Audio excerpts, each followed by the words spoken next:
be done with it either today or today and tomorrow. So I'll send out all of it, hopefully. If for some reason I don't complete it, I'll send out what's complete, and then you can chop on that while I finish the last part. The part that, in short, and then here's a wrap up. The quick outline was basically an intro where I list the standards of logic and evidence, where logic and evidence is, I say basically these are the standards off of which we ought to judge. A lot of what you'll see, by the way, in what I am writing in here, a lot? No. The majority of it is arguments for the argument's sake. But there are particular portions that I'll call out, or particular points that I'll make, that you may say, I don't know exactly why he put that in there. I'll try to mark them in there, but they're all put in there because in previous debates of his or in his work, he says some particular point, and that point was put in there to say, and I'll try to say it as often as I can. Hey, my opponent says the following. Here's kind of the answer to that. The guy who runs the YouTube channel Veritasium is a guy with a PhD in education, basically, and really wanted to do a lot of film stuff. I see a lot of similarities between you two. I cannot find this video. I'm dying to find this video just for my own personal consumption, not necessarily for the debate, but he does a really good video where he talks about the best way to teach somebody something. And when you listen to it, and it's not the one that goes on like I'm a visual learner or an auditory learner, where he kind of debunks that and says nobody's a visual learner, nobody's an auditory learner. This one was earlier in his career, I think, and he was making the point that if you just say, here's a physical principle, if you toss a ball in the air, it will go up to it will slow down until it reaches the peak, and then it'll accelerate until it hits your hand or something like that. I forget exactly what physics phenomenon he was talking about, but let's pretend it was this one. So on the one hand, he teaches it, he sits with it, he does a man in the street interview, he tells them the principle, he does a demonstration, whatever else, and then he asks them afterwards, like, how much did you understand about it? So that's kind of the normal teaching method that we do. People go to class and you say this is the right way to do it. He then turns around and does a different method where he says, hey, I'm going to toss this ball in there. A lot of people think that what happens is you toss the ball, and as soon as it leaves your hand, it doesn't start decelerating until it hits the very top or something like that. And I'm forgetting exactly what he said. It was way better than this. But basically, he says, here's a wrong way that people think of it. He goes, other people think of it in this other wrong way. But in reality, what happens is this. And the amount of retention, it was ridiculous. It was like 60% better. If you listed out the common mistakes that people make in judgment, and then you turn around and say what the real one is. The downside of that is you're using 4 times as much or twice as much data to communicate the point. And in a 25-minute long opening statement, there's only so much you can do. So I would, and all that being said, I would love to take away as much of the opposition as is feasible by saying, now you might hear the opposition say the following, that's commonly held, but that's not correct because of this reason. You might hear the opposition say this is not correct because of this reason. I have an advantage here over the opponent, over Loftus, because all of his work is out in public and has been for a long time, whereas mine is not widely known at all. And in the tiny enclaves that it's known, we're working on that, right? But like the specific small stuff I've done, I presented at a conference in San Antonio, and the total amount of people in that room were 12, and 8 of them were thinking about their presentation next, right? So, yeah, right. So on the good news front, I come with the advantage of secrecy. Half of me wants to take no advantage of that because I believe that the arguments stand on their own and will in public. And guys like Craig have proven that, right? He's stood up on a world stage, made the exact same arguments almost verbatim, and still won every debate. But in any case, so put the standards up there, and then basically, I don't want to go into the definitions. I'm actually going to put a slide up with them, but put a handout of like, this is the definition of faith. It is trust in a person or topic kind of thing. We'll use the dictionary definitions, but not blind faith, right? If it's blind, you have to have the adjective blind in order for it to be blind faith. Otherwise, it's faith, and faith is not blind by definition, unless you modify it. Sorry. This is a 25-minute opening statement. Yeah. So I'm assuming I'm going to speak 150 words a minute, so which is an average speaking pace. So I tend to speak more quickly, but I'm going to try to slow down to 150. So as an example, for this part right here, I've got like 400 words or 500 words or so right now. Seems like a lot. So you're at 3 or 4 minutes for the intro, and I'm planning on. I would like to do each one of these in, like, this one's going to be short, but I'd like to do these in 4 minutes each. And then this one I would like to spend the bulk of the time on the problem of evil. So I'd love to have 10 minutes on problem of evil there. If not, I will hit some more of it. You're not supposed to, by the rules of debate, which we have not set up here, like the rules of debate in America have just gone out the window completely, but I'm still trying to follow them a little bit and trying to be a good debate opponent. But you're not really supposed to bring up anything in the rebuttal that you didn't talk about in your opening statement, nor that your opponent talked about. So you're not supposed to introduce new topics. So I want to hit enough of them that I've done an honorable job of doing so. But basically, these are well enough known that I feel like I can talk to just the principal exceptions to it. So I can lay the argument out fairly quickly and say, today this is the most germane objection, and here's why that objection is wrong. Specifically, oftentimes on stuff Loftus has said. So basically, this is supposed to be something like 4 minutes. This is, if we call it 4, 4, and 4, and 3, then you've got 10 minutes if you don't count a 30-second wrap-up kind of thing. So the other thing that I wanted to do with this was, on this part, I'm making a little bit of not a new claim, but I'm articulating it in a new way, which is to say, basically, God is mathematically and logically certain, and scientifically is so probably the case that God exists that it's borderline absurd that we're having a debate. And that's actually the truth, but for some reason people don't say that. I don't know what, I'm literally going to take the position of it's crazy that we have to sit here and debate this. It's so obvious, but I will probably at some point draw a conclusion either in the rebuttal or in the wrap-up or the final wrap-up of, if things go as hoped in our case, right? You're always planning for, I think you should plan for success and plan for failure, but the arguments are so strong that as long as I do a decent job of articulating the arguments, they will carry themselves. It's not, in this case, it's the truth that's winning, not my articulation truth. I just need to be adequate in the articulation. The point I want to make at the end is, Loftus, if you watch all these other debates, typically gets killed. People don't notice that because it's hard to judge a debate if you are not doing the kind of logical work that you have to do to find out exactly what points were made, what points were answered, etc. But he always gets beat. Not always. He when he's up against a good opponent, like I'm not a huge fan of David Wood's presentation method, but Wood kills him every time he debates him. John's, the point I want to make is it's not that John is intellectually deficient. He's doing as well as a person would in a debate between a spherical Earth proponent and a flat Earth proponent if you've got the flat Earth position.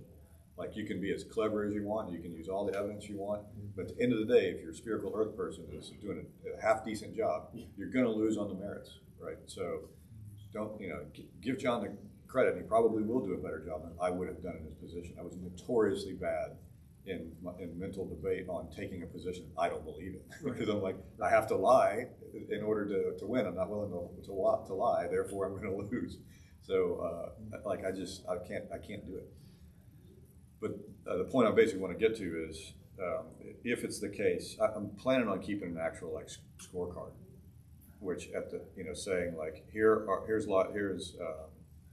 premise conclusion, premise conclusion, premise conclusion, and from these each here's the or not conclusion, here's the premise that is under there's one that's typically challenged, and here's premise conclusion as to why this is true, kind of thing. So each argument and probably one premise broken out And in doing this, so this is really where the argument happens. Because if these are good, plausible arguments, then these would, and two of the arguments are deductive, or three of the arguments are deductive, and one of them is inferential. And so you can point like, okay, these were the arguments we made. In his opening statement, he said nothing about 1, 2, 3, 4, and 5. So this argument still stands. He said nothing about this. He said this right here. Now here's the reason that's wrong. So this premise still stands. So at the end of it, you can basically say, here's the scorecard of the debate, and at the end, I can say, not John's fault. This is because the truth is carrying the day. So that's broadly my plan. This right here, he wrote a book on this most recently. So this, I think, is where he's going to go. With most of his data, and he seems to want to talk about horrendous suffering, whatever the standard is for horrendous. He doesn't lay out what horrendous means other than what it would commonly mean, and animal suffering as well. So he thinks animal suffering is a problem too.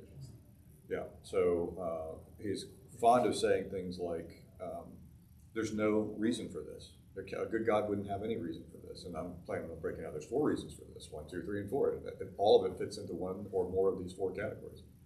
So anyway, that's where we'll go with it. Hopefully you'll have a good draft here by Monday latest. And if not, I'll give you what I've got. Okay, enough blathering from me. Yes, sir. Does he bring up the multiverse at all, or does he? He had not in the so I have only the most recent debate on the existence of God that I've found is 6 years ago on that topic specifically. He has been debating a lot of other stuff, but on does God exist? And he does not bring up the multiverse in there. It's clear that cosmology is not his area, and so he talks about some of the philosophical arguments for the finitude of the past, but he either doesn't understand them or he just had difficulty articulating them in that debate. When you read his book, he doesn't. Multiverse was probably not in vogue when it first came out as much as it is today. I guess it was around. It's been around for a while.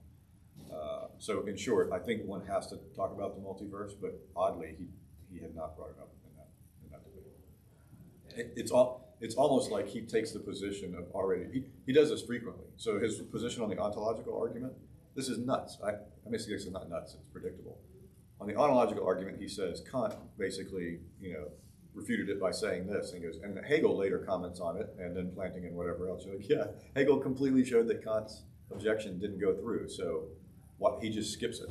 So it's like he learned it up to the most recent point where the point ended in his favor, and then he ignores all the thinking afterwards. So that's, if anybody's got a great idea about how to make that point, both in terms of premises for the cosmological argument, of course, as well. Will he predictably bring up the ontological argument? So I don't think he'll bring it up. Okay. I think I'll bring it up. But most people in a debate, even angels fear to tread here. I like doing it because I don't think most people get it. I think you have to think about the ontological argument for a while. I'm going to try to do the best job I possibly can of articulating the ontological argument so that anybody who doesn't think about these kinds of things in philosophical terms still will understand it as close as we can get. But I guess the real point is I can almost say something like this. This is a hard argument to understand. You have to kind of think in logic, in the paradigm of logic a lot. However, here's planning his version of it. Here's the first premise. Here are the following premises. I'll pull off, like a citation from SEP or something like that says like this. These steps are a modal. I'll try to reduce the verbiage, but so you guys know, of the modal S5 system. So steps 2 through 5 are not controversial. The controversial step is 1. It is possible that God exists. And I'll go and so I'll basically say, philosophers agree that if you say that it's possible God exists, then the ontological argument goes through and God does exist in the actual world. That all the debate is about is it possible that God exists? He's written in print that he believes it's possible God exists. So I'm like, logically speaking, on his own lights, he believes that using the standards that we agreed to of logic and evidence, he believes, in this case, just logic, he would believe that God exists. So does he have a reason for both accepting the first premise and rejecting it? Because either he rejects S5 or he's wrong about, he's mistaken about his belief that it's possible that God exists. So I'll do a better job, obviously, than kind of off the cuff version of it here. But that's the idea. Is that's to me a knockdown argument. He admits the premise, the only controversial premise in there. We're done on that argument. I don't think that a lot of people be like, the ontological argument went through, game over, because philosophers, as you know, are fond of saying it's easier to say that the ontological argument is wrong than to say where it's wrong, which is a way of saying like, I mean, yes, that works, but like somehow it doesn't feel like that proves it. And the reason we don't make purely logical arguments very often. That's the only reason I think it doesn't make sense is people aren't used to doing that kind of reasoning. Almost all the reasoning we do is inferential. So when someone proves something deductively, you're like, I didn't understand the premises, therefore the conclusion doesn't mean anything to me. Okay, I had an actual point. Okay, so on the standards, on the ontological argument, I'm planning on bringing it up, but I'm not going to dwell on it much because he doesn't interact with it. And this one's the most interesting one. He throws the moral argument out completely in his book. Somebody pointed this out in here, but I'd read it at the same time. He says, Richard Swinburne says the moral argument doesn't have any force for him, so I'm not going to bother to interact with it. So I actually think the moral argument is if the ontological argument, in my opinion, is the best argument for God, but it's also the least well understood, the least intuitive. The moral argument is the most intuitive, but he doesn't interact with it at all. Real quick, you mentioned that you said like 4 reasons for the problem of pain, 4 answers to the problem of pain. Is that all in your, here's a potential world that's forged in category of people, or are you going to do that plus 3 other things? No. I'm going to say, like, for problem of evil, it'll be, perfect God or perfect being or whatever. What kind of world would they create? They'd create a perfect world. Let's say the maximum, whatever the max best world is. So you expect the greatest possible being to build something like the greatest possible world. And if they can build the greatest possible world, what comprises the greatest possible world? What's the feature of the greatest possible world? And I'm going to do it faster than we do it in here, but only because we took 8 weeks to do it or whatever. But that needs to be one that has love. Love entails, agents that can love with free will. And if you have free will, then these agents come in 4 possible flavors. And, the flavors are the always good, contingent, always good, contingently good, contingently evil, always evil. And so I won't dwell on, in the interest of time, I won't break out why those are the obvious ones, but assuming that people get it or will think about it and say if these are the 4 potential categories, then you always get these, you'll never get these, you get these by not putting them in a world that has, only putting them in heaven. But if you start your perfect world at heaven only, you lose naively 25% of your children. And then I'll turn around and cite the 1,000-person study and say, in the study, something like half of the people were the contingently good people, or the people that So that is one of the 4 that you're gonna. Yeah. So I think you're taking too much. I agree, but the point is, I'm not doing. So I got 25 minutes. Right. It's a 25-minute opening statement. This is short, right here. Sure, if you're talking like a lawyer at the end of a car commercial. No, 150 words a minute. Yeah, right. So I'm going on a speaking rate of 150 words a minute. I do routinely in this class. I do 180 to 200. So I will have at a slower pace. So is it you can cover this in 25 minutes. The intent to just throw all the spaghetti out there on the wall, or is it to have people track with you? So the initial. And is there anything that you expect he's gonna break the rules and he's gonna bring this up anyway, and so I can deal with it at that point? This one is, if there's a spaghetti version of it, this is it. This one right here is spaghetti plus Parmesan cheese on top of it. Right, okay. With the Parmesan cheese, that just adds the binder. Oh, yeah. Okay. So I'm trying to put a little bit more in here, and then I expect that what we'll do is, so So why am I doing it this way, to your point? This right here is about, I'm making a point up here. And the point I'm making up here is all the probability and the logical argumentation is on the side of theism. Full stop. Here is an example of an argument where, like Stephen Hawking's quote on this one is, all the scientific evidence says that the Earth the universe began to exist 4.14 billion years ago. So, I'll say, like, if you're arguing on scientific evidence, all the scientific evidence, according to guys like Hawking, is on the side of theism. Right. And then the same here, like I would love to go into the details on design. I'm going to do one trip through one of the mathematical calculations, but that's it. This one is short, right? And this one is to say logic, pure logic itself.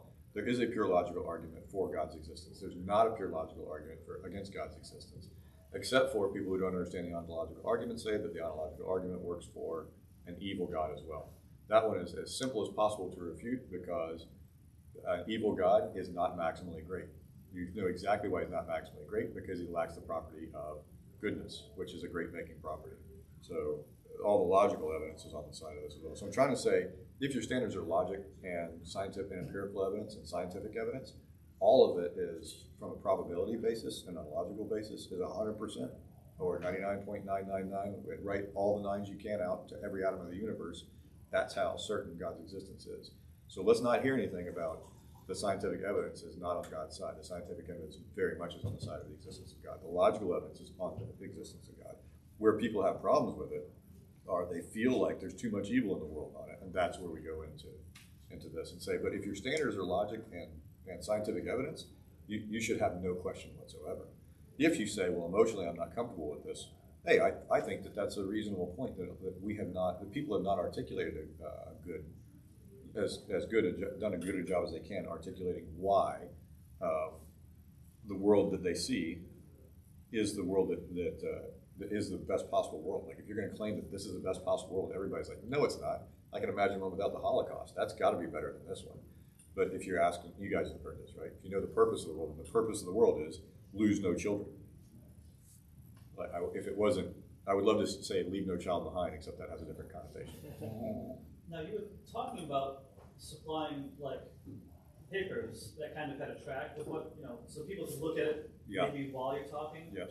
But maybe you want more information too, and our objective is not simply to win the debate, but to equip our believers. Exactly right. So would it be better, or just an additional thing that we could do to have a separate piece of paper that people can take as they leave with a bunch of links for more information? Yeah, I mean, I will submit to the will of the people on this one insofar as us as a group. The products that I foresee carrying to this one are a series of slides that graphically make as best possible the point here, or textually and as brief as possible. A handout that corresponds to that. So there's a debate handout that's like definitions, Scott's arguments, John's known counter arguments, why John's known counter arguments are wrong. So all of them, as he's making the argument, they can be like, oh, he's making argument 1, for F, and this is why it's wrong. That would be product 1. Product 2 is like these actual papers, or kind of redone versions of these papers, and separately as in standalone documents if you want. And then product 3 would be, links and places to find other information, including, here's reasonable faith if you're interested in this. Here's a world-class philosopher talking about stuff. World-class philosopher that, not to put too fine a point on it, will not debate John Loftus because he's like, Loftus is, Bill Craig is not arrogant at all. He's very humble. But he's like a robot almost. He's like, I can't do that. It doesn't make sense for this reason. And he's basically like, Loftus' logic is so poorly constructed, and his debate skills are so poor that it doesn't do the cause any good to debate with this guy. Mm-hmm. So I'm basically playing cleanup on stuff that Craig won't do because this guy's not up to that level. Mm-hmm. That sounds very arrogant, by the way. I want you to know that I understand that sounds arrogant, but in terms of like, I don't think John is shy about saying that he often doesn't win the debates. He has said something like that in the past. So I'm assuming that he's taking that point. And I'm assuming that the people who are commenting on it accurately. Just to comment on that, having handouts, people are going to flip to like arguments. Right. Bad idea. Well, so I can see both sides of it. So the part of me says like, yeah, then they're not paying attention to you. Well, yeah, and they're going to get distracted trying to read, trying to figure out, well, is it 4F or is it 4A? Like, which argument are we in? And so I'll tell you my reason for thinking that, and you can tell me it's a terrible idea. Thanks, I love People that are so different, it's going to be hard to say. I'll try my Veritasium guys approach here. There's a lot of questions about how you, I'm going to try it extemporaneously, which means I'm going to screw it up. A lot of people think that the best way to make a point in a presentation is to make sure people are maximally focused on you, listening to what you say, and then they will walk away with that encoded in memory in a way that they can use it again, and that it dispels their wrong notions and it reinforces the right notions. Now, to that point, let me ask you a question. Was everybody who raised your hand if you were either heard the sermon last week or were in the sermon last week?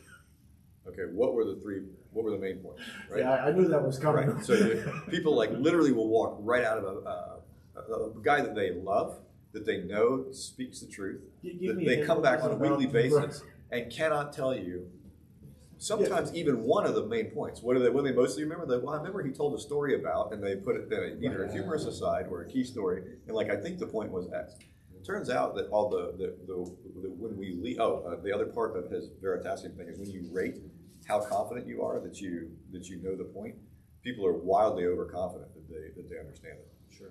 And that's true when you just listen. Now, I do think that different people process information differently.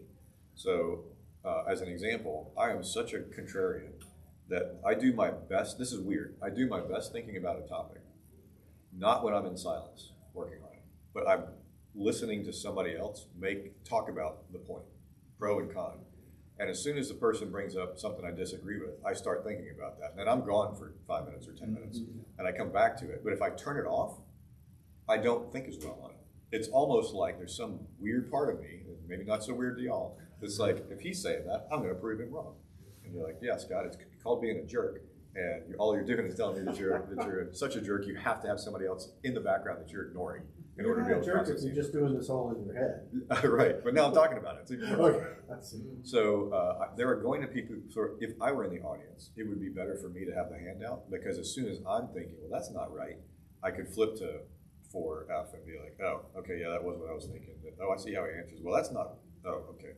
So for me, that would, and it is the case that I will miss 70% of the debate in doing so. But the 4 points that I cared about, I would get better than I would simply from having listened to it. So that's one, let's call that 1% of the population is that aberrant in their way of thinking. But there are other people who similarly learn differently. And so what I would say in my mind is this: if you put the paper in front of somebody, the kind of people who want to listen are going to listen. The kind of people who want to look up and in reality would already be doing this with the phone and flipping through it, they've got the paper there already for them. So I want to say, like, maybe it's a temptation, but it's a temptation for those who are going to go do it anyway, and this is a way to focus them on the correct answers. I don't know that that's right, but that is what I was thinking about it.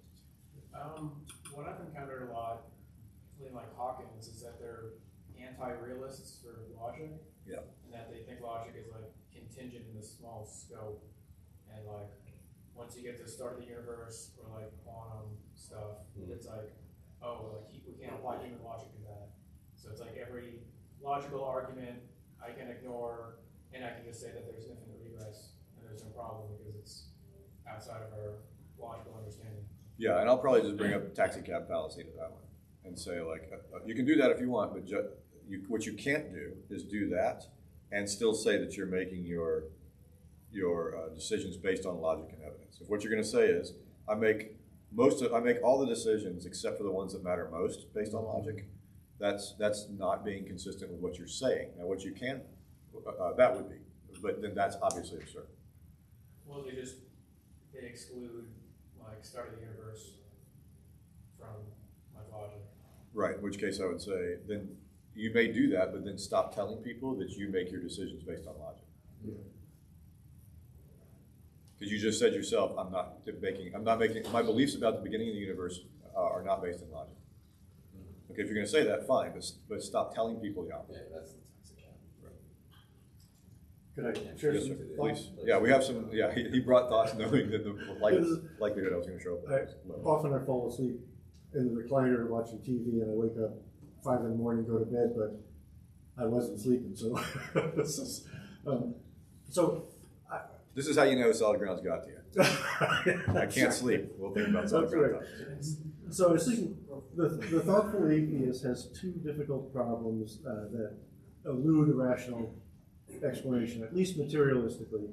One is the origin of the universe, and the second is the rise of the original first whatever single cell organism. Okay. With the origin of the universe, the idea that it came from nothing or it came from something static, and then became ordered and complex and balanced and all that, is a little nutty, because if it came from nothing, then how did it get here? And and if it was static, did something bump it? Did someone shoot it with a cosmic ray gun? Why did it stop being static if it had been static for eternity? And I thought about, science doesn't have a whole lot of laws. It's more about explaining and testing and postulating and all that. But there are two, the first and second laws of thermodynamics, and if you have to suspend those in order to explain how the universe came into being, that's the same as inventing a god. So, and then with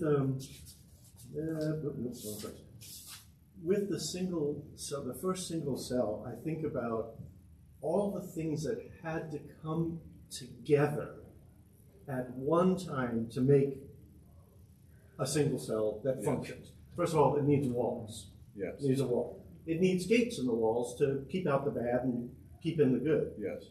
It needs sentries at the gates to decide what comes in through the gates and what goes out, because they don't want to leak out goods. It needs some sort of transport system to bring what comes in, to exhaust the waste. It needs some processing places to convert the nutrients to either energy or building blocks and the transport system also needs to get whatever's made to wherever it needs to go, and either figure out how to put it in place or have something out there that decides it needs a control center. More of that. It needs some quality control to find out if something is broken or was manufactured wrong and needs to be able to repair and replace it. It needs plans and blueprints and some sort of instruction, because it can't just operate haphazardly. It needs, needs some information exchange, so the wall can say there's damage here, we need help. So the problem with the points that you're making is that they're excellent and they're also lengthy. Oh, yeah. So I'm trying to... For a debate, right, So this is what I'm planning on doing to that. I am 100% planning on doing that. I'm sorry. Yeah, go ahead. One more, and on top of all this, you have all this stuff, energy storage was another. On top of all that, in order for it to be living, and in order for evolution to happen, the cell has to duplicate itself. Yeah. And so everything that's in place, all these structures need some way to copy themselves, and some way to migrate the copies into two separate things, and somehow to protect itself, because that's got to be a vulnerable state. I mean, it's mind-boggling, that all this, that someone imagines, well, if you flip a coin 1,000 times and it comes up head, if you have enough universes where that's happening. So this is the best articulation I've heard at that point on a biological side. So the best one on the physics side is Penrose talking about entropy, low entropy conditions. So I'll probably cite Penrose on that one. The best I've heard on the biological side are two. The best actual articulation comes from Douglas L's book, Counting to God, where he talks about, so usually an objection is made that, like Barrow and Tipler are atheist, secular science physicists, who estimated the probability of the human genome would arrive by chance at the unbelievable 2 to the 10 to the 500 power kind of stuff. And the counter to that people bring up are people who don't understand how to do the math. It sounds right initially, but it's incorrect. They're like, no, that's the chances that the human genome would appear randomly all at one whack. If you do it step by step by step, that's not how it works. And they're forgetting the fact that natural selection doesn't select with the end product in mind. It selects only with the local product in mind, and the local products do not always and infrequently don't add up to the end product. And so it's like saying, yeah, no, if you flipped 500 quarters all at one time, the probability that you have all heads is vanishingly small. But if you flipped one, and then you flipped a second, and then you flipped a third, then it's just 50% and 50% and 50%. And you're like, no, you don't understand how that works. Yeah. So the problem is the common internet atheist answer is that second one. It's like, no, you just do them step by step, and you select for the ones that were correct. So if you flip heads or tails, then you keep the heads. And you flip heads or tails again, it's tails. Don't worry about it. You don't do that. You do the next one, and you keep the heads, and then it happens in a much shorter timeline. And you're like, that's not how it works, because it's an entire code that has to be done for it to be functional. And also the idea of the But multiverse. L has the following way of saying it, and I'm sorry, who? Douglas L. Oh. I will reference you to I'll find the point, because I'll have it in the articulation that I do. But he basically says, look, if you took, if you emptied the oceans of the earth and you filled the entire Earth's oceans to 1,000, another 1,000 feet above where they are, and it wasn't water, it was just amino acids, and just amino acids in the sizes that you want. That if you had them snap together in the lengths that you need, if you had them snap together 1,000,000 times a second, for every second that the Earth has been around, that you wouldn't, at that point, you wouldn't even have a billionth of a chance of getting one functional protein of length 300 amino acids. And the human genome is built of blah, blah, blah, blah. So it's a scale problem that our brains just don't do well at thinking about, because we don't think at these scales. But when you actually look at the, mathematically speaking, probabilistic speaking, what has to happen for this to work, this could be done over billions of years, is people who don't understand that the difference between a year and billions of years is what I just did with my fingers compared to the length of the room. That's not how this works. You need the length of the room times another billion rooms to even get to the place where you'd be like, it's so improbable that it's like calling the lottery. To even get to that point, you'd have to have stuff happen that the universe would have to be so old that it might as well be infinitely old at that point. So in any case, his articulation to me is the best one that you can do in a short period of time. And so that's the one that I've cherry picked to use. And then so I'll add these two together to basically say, mathematically speaking, the probability that the universe itself, and man particularly, were designed is 99.999. And if you keep writing the nines on every atom of the universe, you still haven't written a number as to how probable it is that God exists based on science. And then I think I probably have to say another thing on that. That's not what you hear out there, but that's what the data say. Now, how do you want to know how crazy it gets? How do people get around that? And the answer is someone invented the multiverse by saying, yeah, the probability is vanishingly against this being happening by chance. So there must be an infinite number of universes, because it can't be the case that there's a God. Right. And when people are like, well, it's not that it appears designed, I will quote Dawkins. And I love it, Dawkins, because he'll say stuff that you're like, you should not have said that if you wanted to make your point. But he said in one of his books, the biologist has to remind himself constantly that what he's looking at was not designed. And you're like, really? So you have to go into it with your mind against what is intuitive in order for you to properly use your intuition. You put some books up here, and this is for everybody in the group. Is there a singular book that you would recommend that contains the majority of arguments along these lines and other lines to argue for? I think Reasonable Faith's website is the best one out there for this is William Lane Craig's. I mean, I'm on the board, but the reason I'm on the board is because I'm on the board because I went down to share some paper with him and exchange, and we didn't end up doing that. We ended up talking about that for 2 seconds, and I ended up telling him why I thought Reasonable Faith was the most effective ministry in this particular narrow portion of Christendom. And then they were like, "Will you serve on the board?" And I'm like, okay, yes, but what? That's not what I'm down here to talk about. And they're like, yeah, we don't care. Ultimately, his website has all the data, has a lot of the data that matter. This book right here, Links to books. yeah, and he references a bunch of it. It's got sections that are like, here are the academic papers. It's got here are the videos and popular. I'm looking for popular public. Yeah, he's got them all. On guard is popular level. On guard. On guard. Yeah, Wait, who does that? it's also reasonable faith. It's essentially has less jargon in it, Yeah. less philosophical jargon in it than Will it cover your 4 arguments you're planning to make on cosmological? those 4. Yes. Yeah. Those are the main ones. Yeah. On guard. It's a subsection. A lot of times, like, I guess the atheist smuggled in this argument, they don't like come out and say it, but they're like, first, God does not exist. Like, the belief that God exists is harmful to humankind. And third is like, even if God should turn out to exist, humankind is best served by ignoring God. So it's like, they kind of just ignore like the possibility, because they're like, oh, even if it turns out, like, we're best served by ignoring. Yeah, They so don't come out and say that, but like, that's where they end up. you're 100% right. But the two things you have to, I think, would be my responsibility to point out there is, and Loftus does this in a couple of his debates. You're like, dude, you just admitted that God existed, right? Like you can't take the position of God does not exist. I do mention that very briefly in the intro of like, it's not enough for me to say I don't see compelling evidence to say God doesn't exist, therefore He does. Like that's not what we're doing here. Nor is it the case that he can just say, well, I don't see evidence that God does exist, therefore He doesn't exist. Like that's not sound logical conclusion. Mm-hmm.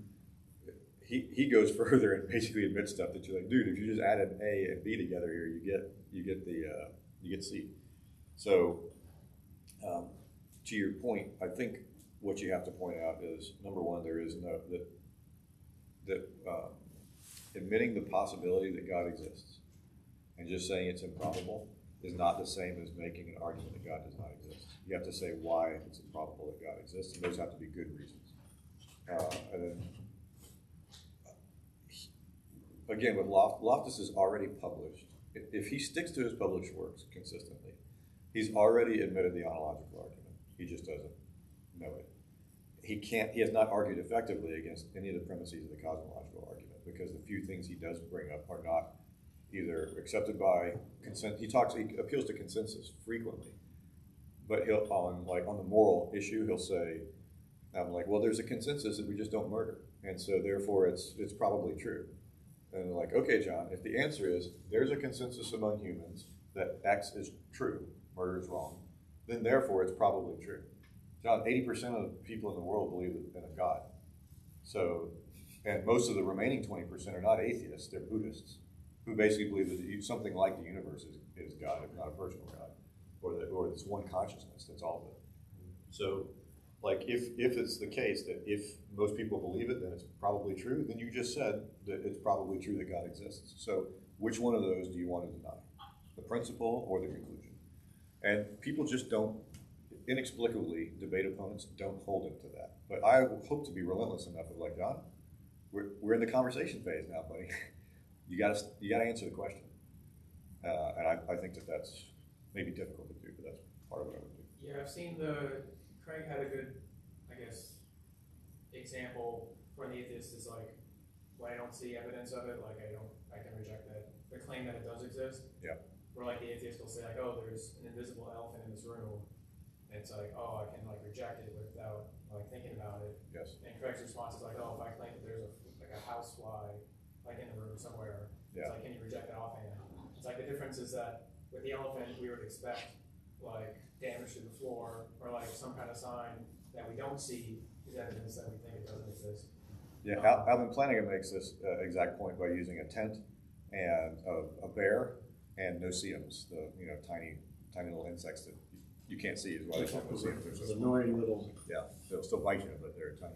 And so he makes exactly this point. And that Craig has made this in other debates where he says you're making your determination based on what evidence you would expect to find if this premise were true. So if it's the case that there's an elephant in the room, you would expect to see a large mass, unless you were blind. If it's the case that there's a tiny gnat that you have to magnify 100 times to even be able to see with the human eye in the room, you are absolutely unjustified in saying, well, it's obviously not here. You need some sort of search that would screen to say it's probably the case, 50% or more, or whatever your standard is, that there are no gnats in this room. I think the audience has like that misperception. They don't know the difference between those two things.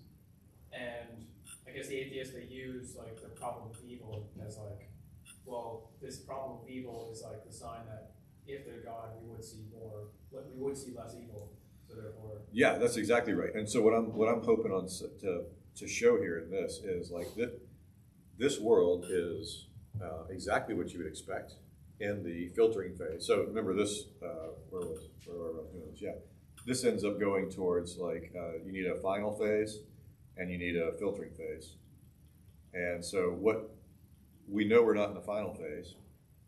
Are we likely in the filtering phase? What would the filtering phase look like? And the filtering phase would look like X, Y, and Z. These are the exact features of this world. And part of that is like, don't blame God for the evil that human beings are making. So if a theistic God gives human beings, out of a desire for love, complete freedom, then the human beings don't get to blame God for what happens. Specifically, and it says like, well, you can't just leave the inmates to run the asylum. The answer is on free will.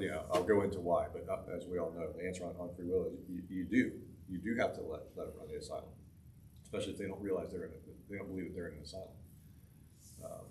That's obviously not the way I'll make the point, but you guys have heard us break this one out in long discussions. Yeah, I think at the conclusion of this one, and this is what I'll ask from y'all, is when we're done with this articulation here today or tomorrow, look at it and say, not based on your knowledge as a solid grounder, but maybe even give it to somebody that you know is not familiar with the argument to say, I would love for people to come out of this process right here with the conclusion of, oh, the world that we're looking at is exactly what, it has all the features that you would expect from a world where, love plus free will plus, etc. That Loftus brings up the limitations, like, well, why not turn every axe into a sponge so that when you hit somebody, it doesn't hurt them, kind of thing. So I know I have to spend a little bit of time debunking that view of like, as soon as you do that, it's no longer an axe.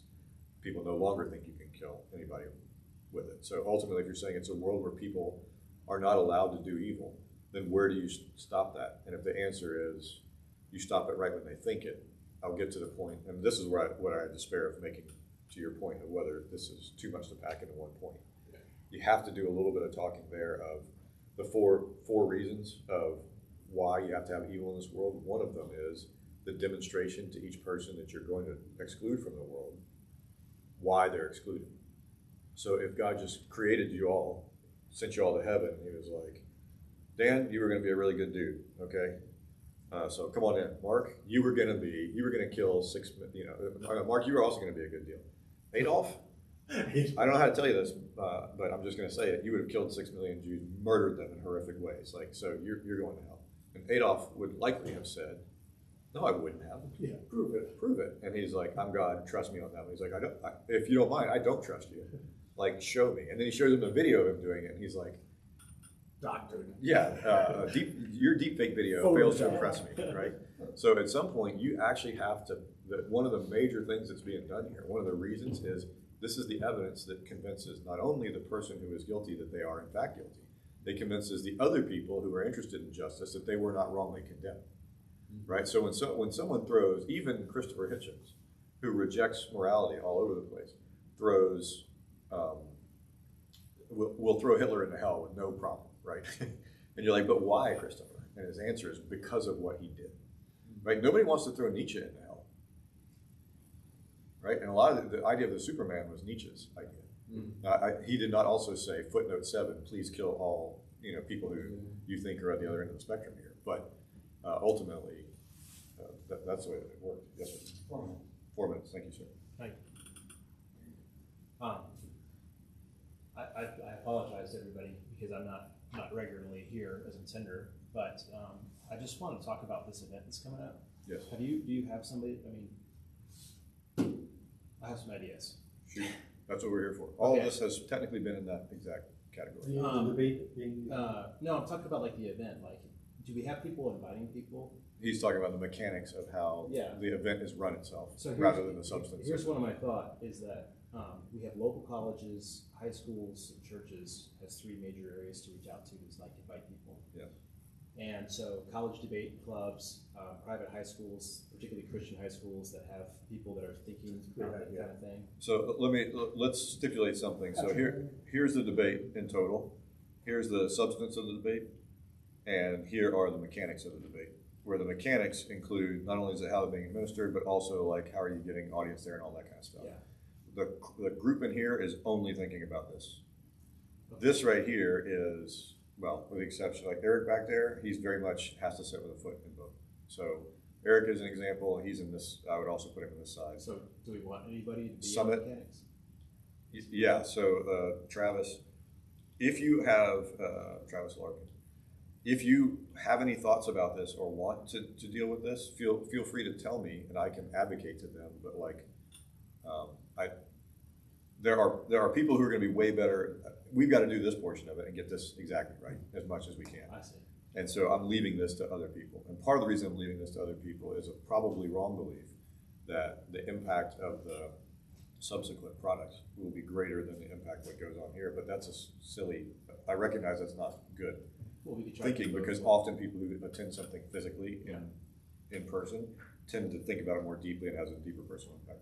What about, just as on the mechanics side, specifically for this class then, having sort of somebody at a table that has like a question, like the ontological argument or whatever, and somebody from the class who feels capable of talking to people after the event.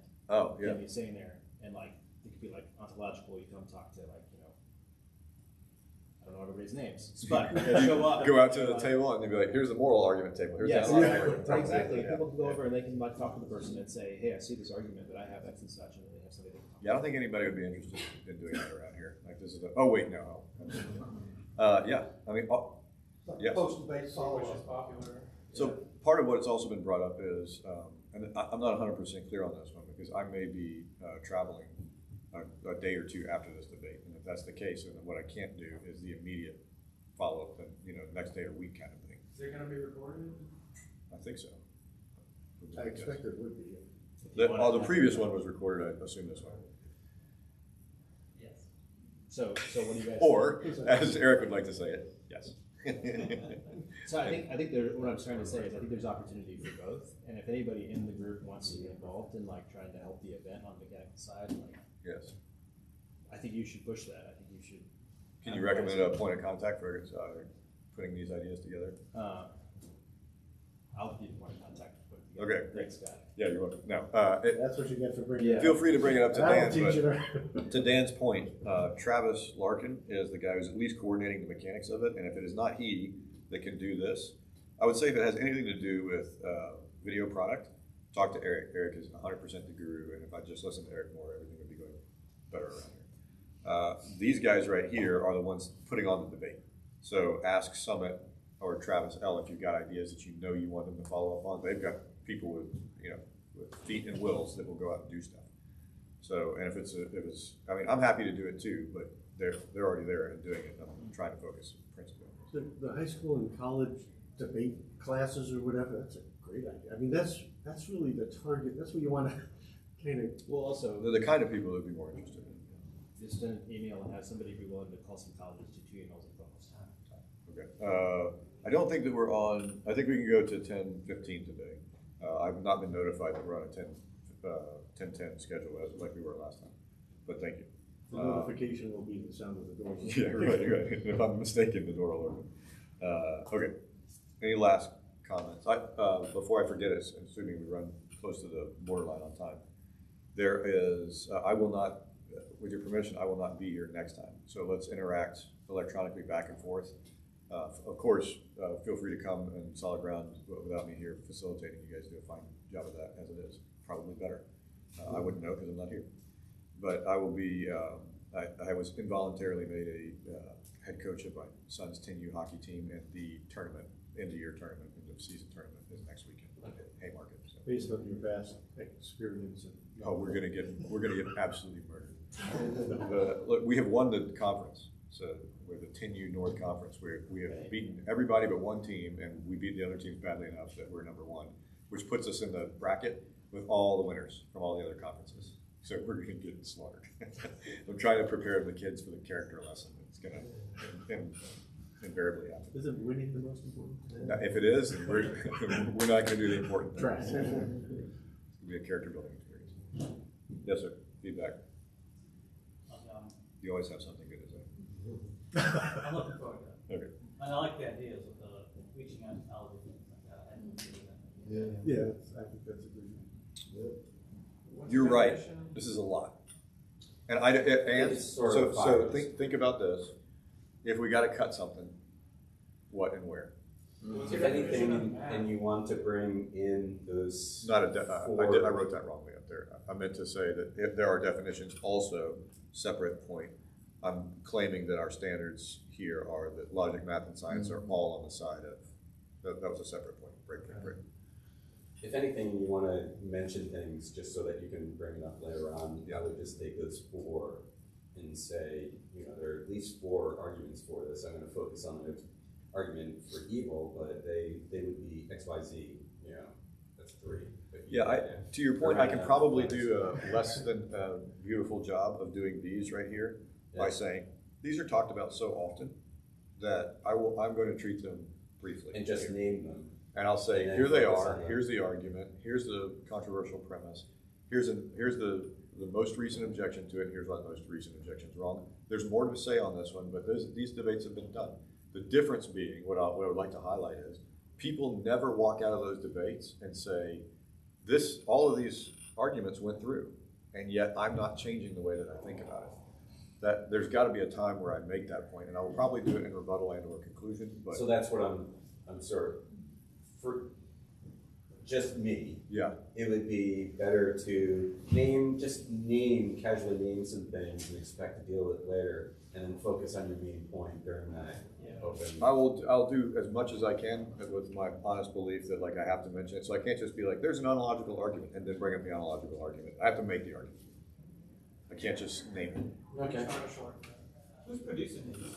You have the slides, the handouts and things like that. Who's making it? Yours truly, unless I've got help. So Do you have any drafts or something like that? Send it yeah, away. we'll do. Thank you. Yeah. My paper on the problem of evil is a disaster. It was stream of consciousness. So I need to. I'll see if I can get it rewritten entirely in time. But if not, welcome any help. Your math here, if you only have 25 minutes, that only leaves you 6 minutes for problem of evil and wrap up. Did I do that right? Let's see. Oh, 4, this should be 16, and 3 is 19. Yeah, you're right. That's 6 minutes. Yeah. Plus whatever. Yeah. So I do need to read. I need to redo it. What was I thinking? Oh, I remember what I was thinking. I think I wrote this wrong. It takes me 4 minutes to do the design argument. The cosmological is 2. The ontological is also 2. Okay. The moral, I'm planning on spending 1 to 2 minutes on it. Okay, so that gets you up I'm closer sorry. to 10. I did write 4 the whole time. Only the design argument is the long one because you have to make that articulation of let me give you 2 examples of these crazy numbers. And so it takes longer to say. Good. All right. Thank you all very much. Really appreciate it. Any feedback, always. If you're the kind of person who gives feedback in public, feel free to do it here. If you're the kind of person who doesn't like to do that, please email me or hit me up one-on-one or whatever else. I'm very interested in not doing what I think is the right way to debate. I would like to do what we think is the right way to debate. Thank you. We'll see you. God be with you this week. I will not be here next week, but the following week we'll do this again.